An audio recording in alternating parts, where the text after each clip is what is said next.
Hello and most welcome to this training session on the macadamia sector in Malawi, and to understand better about some of the economics of the production of the crop, to understand where the opportunities are, what challenges are being faced by the industry, and what type of trajectory this industry is on in Malawi. This training session was first delivered at LUANAR University in Malawi in 2024, and we decided to record it so more people could listen to the information it contained within. I think it would be appropriate for farms who are going into macadamia and trying to, for the first time, understand how their farm can be competitive. Also for technical people and academics to better understand where the industry is at, I think could be very useful. And obviously for students or people who are interested in the macadamia sector, it provides a good basis of which to do further reading. My name is Nicholas Evans. I'm the strategic advisor for the Malawi Value Chains project, which is implemented by Adam Smith International and funded by the FCDO. I've got over 20 years experience in the macadamia sector, majority of which is in Malawi. I've worked with smallholders running cooperatives and associations, organising extension, but also more recently with the macadamia sector, coordinating the strategic plan that was written in 2012 and then again in 2020. And so I have quite a lot of working knowledge of the industry and the actors in it. So I hope that you find today's lecture interesting, and if you would like to get in contact with us, you just have to Google our project and you'll go to our website. So hope you enjoy today's lecture. Firstly, I think Malawi's sector as a whole, you have to realise that it's got a very wide range of different types of production systems. From micro producers who really only have a couple of trees on the smallholder end, to kind of like commercially orientated smallholders who have got an orchard or maybe intercrop but have like 50 to 100 trees maybe. You then have mid-sized farmers who are taking it on more seriously, who are maybe not fully aligned to an off-taker. They are too small to maybe have a specialist team and management to run the farm. And then there's a big jump up in the level of professionalism and the scale in the estate sector. Now it's well worth to note that Malawi's macadamia estates are about the largest in the world. The average farm size in Malawi is just under 500 hectares for a commercial farm. However, in South Africa, it's closer to 50 hectares, although it's climbing. Australia is a bit lower than that. So we can definitely say that the farm sizes in Malawi are very large. And this is symptomatic of a estate sector which has got large land holdings and the lack of development in kind of the middle bit of the sector, which drives so much of these chains in other countries such as Kenya, South Africa, Zimbabwe. Mozambique is going down a line of larger farms as well. But in general, macadamia is a skilled crop to grow very well. It's very sensitive to quality. So at least in the Malawi context, this has developed along large farms. Africa is the center of the global production of macadamia. Between Malawi, which is about the sixth, seventh largest producer in the world, alongside Kenya and South Africa, Africa collectively is now the center of the global macadamia industry. The industry initially kind of was developed in Australia and Hawaii, which accounted for a significant proportion of the production up until kind of like the late 90s maybe. But then since then, as the economies of and the cost of land, the cost of labor, water availability have all constrained the development of the industry, we're starting to see establishments plateau and start to decline in these older areas. And countries such as South Africa, which are now the world's largest individual producer, it's anticipated that it will grow almost a quarter of the macadamia crop. So it's going to be, we have the largest, most significant player in the world as a neighbor. As in general, the Malawi industry is much similar in terms of its production system to South Africa than it is to Kenya. Kenya has gone down a route of more smallholder, a more mid-sized sort of farmer route, and because of that, its quality is far lower. The selection of varieties is different in Kenya, and Kenya has got a poor quality reputation. Malawi has got an excellent reputation for quality. It grows a mix of clones that are the older clones, but are the most suited for confectionery and higher, more developed markets, and attract higher prices. It's got a good reputation. So this is critical to the future of the Malawian industry, is to maintain this position as a quality producer that is highly competitive. So we may see that Kenya at the moment produces about 45,000 tons of nut and shell, South Africa close to 70, and Malawi accounts for about half of the rest of Africa. So Malawi is significantly smaller than Kenya.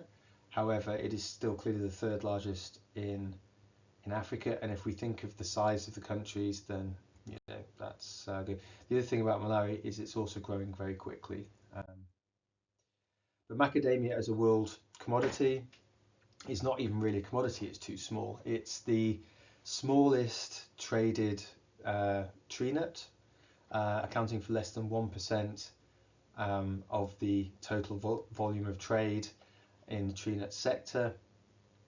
So it's still pretty small. There's lots of room for growth.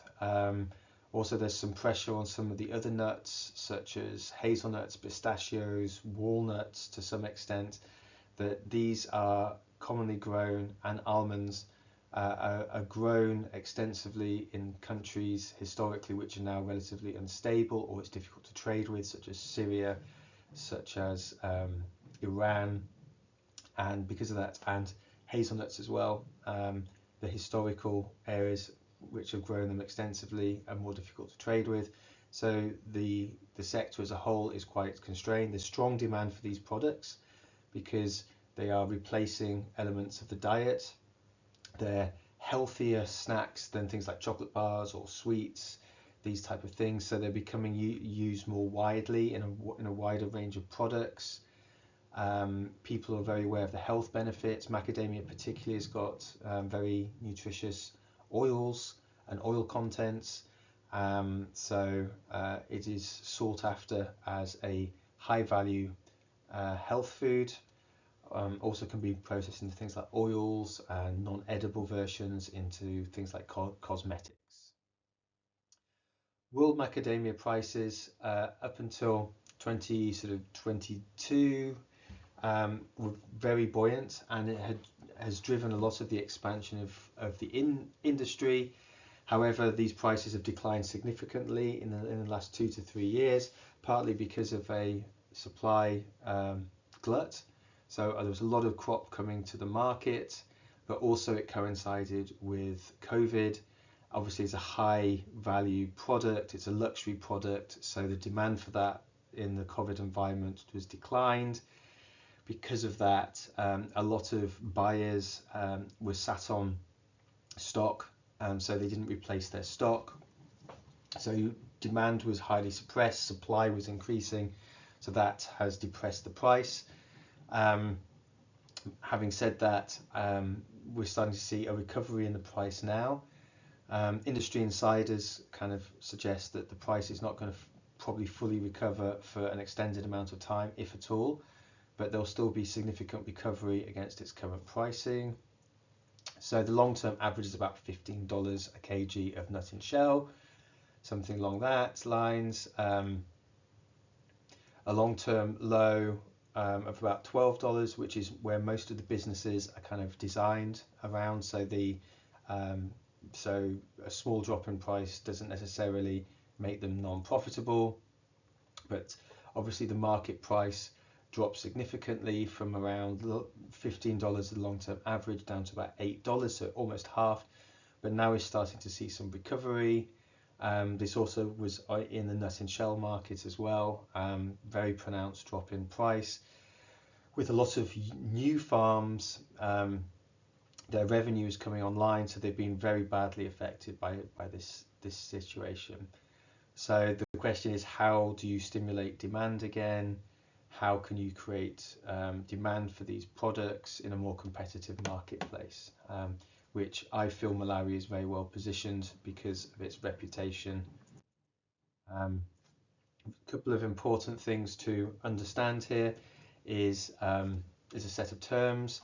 We'll be using them a lot in this in this presentation. So macadamia goes through a number of transformations before it reaches market. So first of all, we have nut and husk, which is collected from the floor of the orchard. It is then dehusked. We get a husk byproduct that is commonly chipped and applied back as a mulch and compost to the tree. So it's those that nutrition is recycled back to the tree.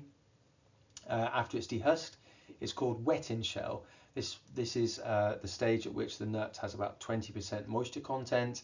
It can't be cracked because the nut has not shrunk inside. So if it's cracked, it will just break. So and this is when we start the drying process.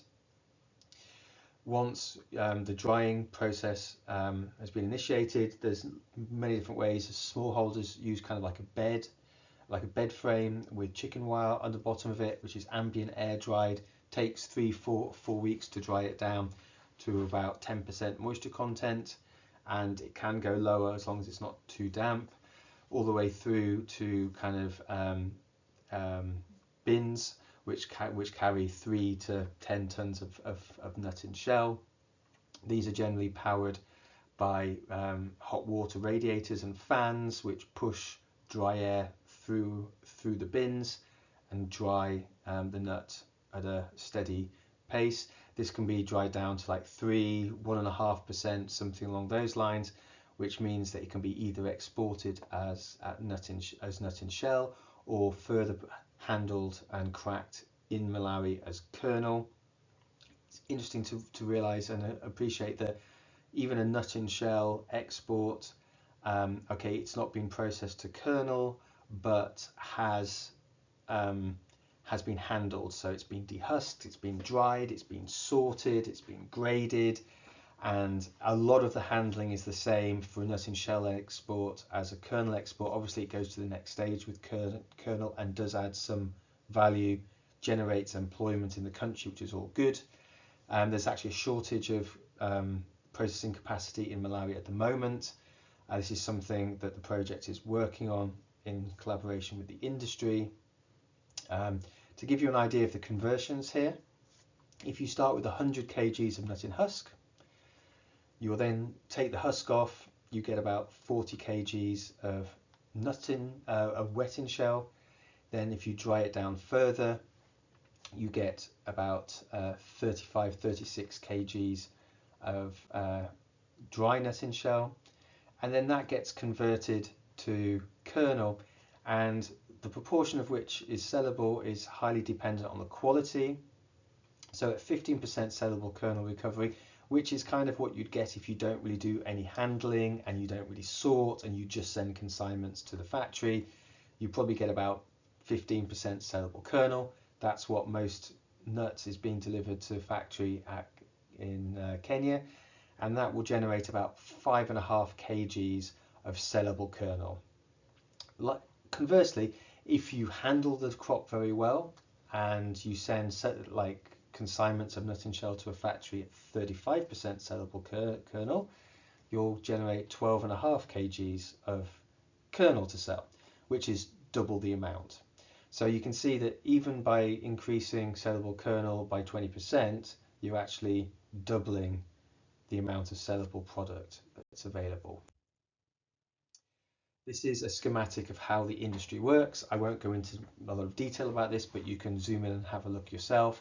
Basically, there's smallholders, mid-sized farms and estates here, but you should understand that the estates dominate this sector. They account for 98-99% of the nut in shell being exported. They are clearly like the leaders of the sector, which is why our project works so closely with them. Smallholders have attempted to grow the crop, has not really fully commercially been successful, although there are some very good stories about individual smallholders that do a very good job, and that there's a farmer organisation, Himacol, that's been sending consignments for over a decade for processing and export. They've just become fair trade certified again. They've got a product on the supermarket shelves in the UK, however it's small volume. There are other smallholder initiatives that are starting to come through to fruition as well. A lot of growth in the mid-sized farm sector, a lot of people planting on the back of good prices of macadamia, seeing a lot of investment in the macadamia sector. And likewise, the estates have been growing at about 1,000 hectares a year. One thing maybe to note here is the impact of theft.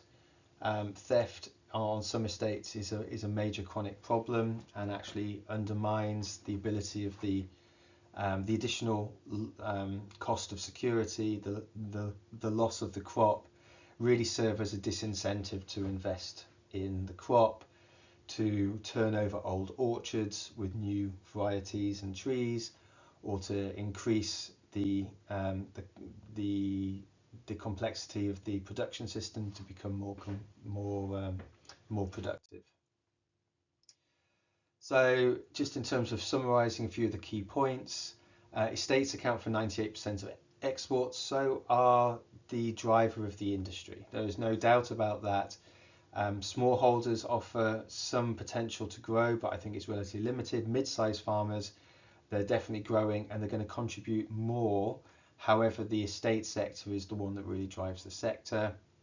There are successful models in all, so it is potentially a crop that could benefit more broadly the agricultural economy of Malawi.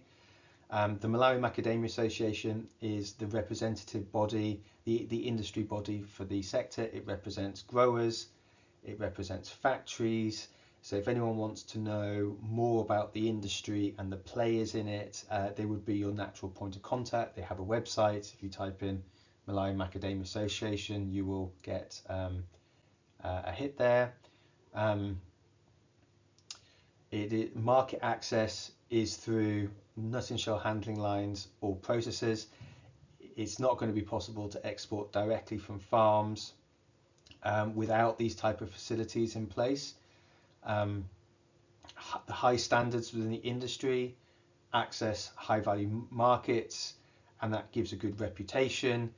If standards start to slip, then reputation slips, and the ability to capture value from the commodity also reduces. So maintaining high standards across all sections of the industry are very important.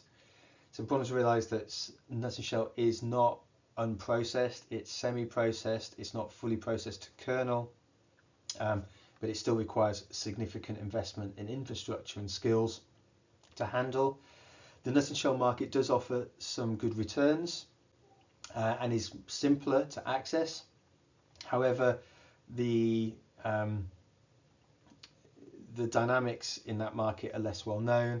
Malawi's less well known as a nut and shell exporter, so there's some more risks there. That in the small and medium sectors, that there is a great shortage of proper aggregation systems, so how to collect and aggregate nut into commercial volumes. There's very little drying and storage in infrastructure there of farms, and if quality is to be high and standards maintained, this is going to have to take place. that the problem with theft and security is creating quite a major drag on the economics of the industry and is serving as a disincentive for further investment in certain areas. So how did the industry kind of get here? Well, it's kind of undergone two kind of key phases of growth. The first from the late 90s to kind of the financial crisis in 2008. There it was adding like about up to 500 hectares of capacity a year, and also kind of throughout this whole 20-year period we've seen that the maturing stock, which is the proportion of the orchards and farms that are over 6 years and the number of trees that are over 6 years old, has been growing about 5 or 6% a year. So this is an industry that's growing at 5 or 6% a year in terms of its ability to supply a export market. That's been pretty consistent, even if there's been a couple of cycles of planting. Now we are in a second phase of planting, which is kind of coming to an end now, as many of the new entrants have concluded their major establishments, and this has been taking place at a much higher rate of about 1,000 hectares a year, 1,200 hectares a year. And this has seen some of these larger, newer estates established, such as Gala, such as Trofa, such as East Africa plantations in Kasungu. There's other plantations that have also been established in the south on the Zomba Road. So we've seen this second phase has seen two key trends. Firstly, macadamia dedicated farms, whereas most of the old farms were also tea estates, so they were growing two crops. Macadamia estates, the new ones, are usually just macadamia estates. They don't do anything else. Some of them also grow coffee, but as it's clearly a secondary crop. They're irrigated, which also increases productivity significantly. And thirdly, they're in new areas. They're generally in hotter, drier areas, which means that the centre of the industry has started to shift northwards from Cholo, which was accounting for, I don't know, 3/4, 80% of the production even a decade ago, and gradually production centre is shifting further north and centre. The production base in 2023 was about 15,000 hectares. 55% was mature, and the ratio of mature to immature in different estates varies widely. You've got the aggressively planting estates, obviously have got a very high proportion of trees that are 6 years and under, and you've got other farms that haven't really established anything in the last few years, and because of that 100% are mature. So we've got very different farms with very different stages of production within the industry, but the overall planting figures are only going up. The area under crop has grown by almost 25% since 2020, and there's been significant capacity, particularly added in the central region. Although there are, and this data does not include a lot of the mid-sized farmers that aren't members of the industry body. Nut and shell yield. This is from the benchmarking study that was conducted with the industry data in 2023. What's starting to emerge is that irrigated estates are almost twice as productive as rain-fed estates. And a lot of the irrigated estates are not fully mature. They're sort of like 8 years, the 10 years, the oldest ones. So they're still hitting full maturity. So we think that this will continue to grow even further. Some estates are pushing yields out to 5,000 kilos, 5 tons a hectare. This is way higher than the industry average. And to be honest, the results that we get from the smallholders are very, very low. However, only a small proportion of this crop actually enters the formal market. so we can't really compare it fairly. Um, what we also see is the irrigated states have got a much smaller spread of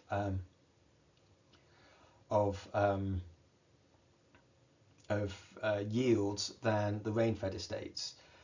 This is symptomatic of, I think, the irrigated estates being more intensively managed.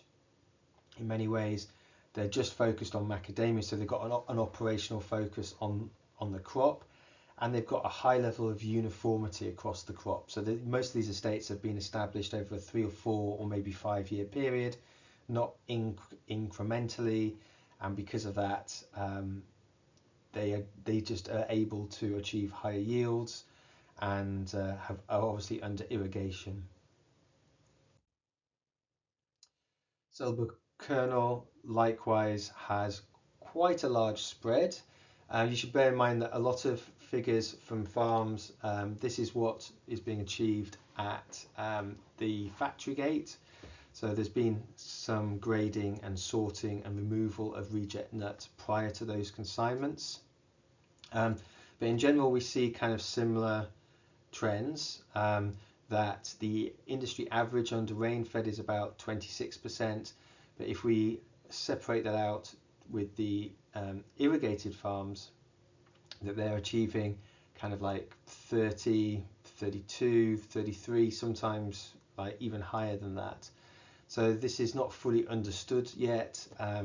Maybe it's to do with how these figures are being reported, but it seems clear that there are fewer defects on irrigated farms, and the handling is taking place in a different way.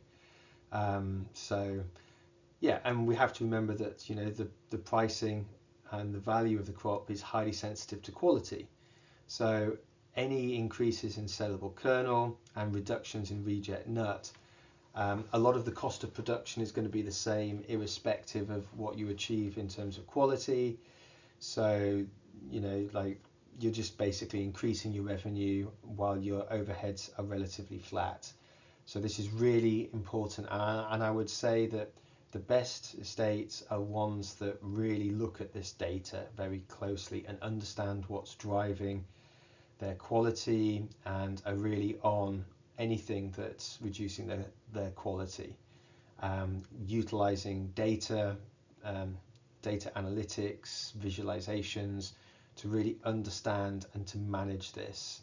It is, I would say that if you're setting up a macadamia farm today, you should definitely aim to get over 30% sellable kernel. At 25, 6%, you'll probably be profitable, but the margins will be narrow, and anything less than that, you're looking at a very risky business. Firstly, because the value of your nut and shell will be very low when you're selling it to a processor, and that means that your margins will inherently be very, very narrow or negative. Also, you might run much higher risks of consignments being rejected, which obviously is a major risk to a farm. However, the other thing is that a lot of these younger farms may be in a sort of honeymoon period where they haven't really fully developed some of the chronic disease and pest issues that are seen on the older farms. So this will be closely monitored over the next few years to understand how these farms fare in terms of quality performance. Um, so some of the key constraints that the project has identified that we will be working on in collaboration with the industry over the next few years is like theft losses, which are just a major drag on the industry. To give you an idea, sometimes theft can account for up to 20% of the crop, which is unsustainable levels for many farms, and is very damaging to both the individual farms, the industry as a whole, and exports from Malawi. A lot of the crop that's stolen, no one knows really what happens to it. Some of it is street vended, but also some of it is exported. This means that it doesn't go on the books, and it's probably causing economic harm. So that's not good. Bug losses, two-spotted bug is by far the biggest economic pest of the crop. This is a whole subject in its own right, but Malawi's got a different kind of growing environment to a lot of the other areas. South Africa is colder, so they don't overwinter as well. The pests. Kenya is more tropical. It gets better rainfall. So Malawi's kind of got this unique situation where a lot of the protocols that have been successful elsewhere seem to be less successful. Two-spotted bug is a major issue in all origins in Africa, and there is no really effective control protocol in place. So this is something that the project really wants to work on to help the industry identify ways to manage this pest better and to reduce its overall impacts.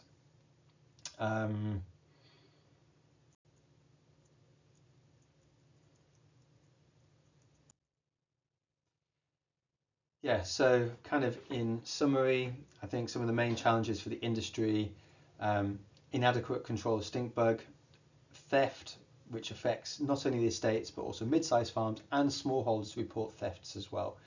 There's a vibrant private trader network that is seeking this nut, and if it can't buy it, I think it steals it.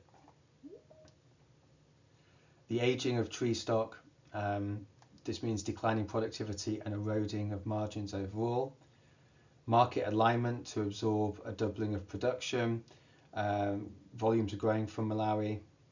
There's a lack of processing capacity for this new crop, so that a strategic decision needs to take place whether an investment in a cracking facility is needed.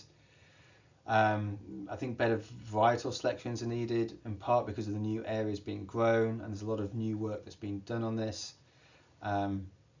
Mid-sized farmers, I think, lack some agronomic knowledge about the crop to make good decisions, but also planning and financing support can really help them develop and be successful businesses.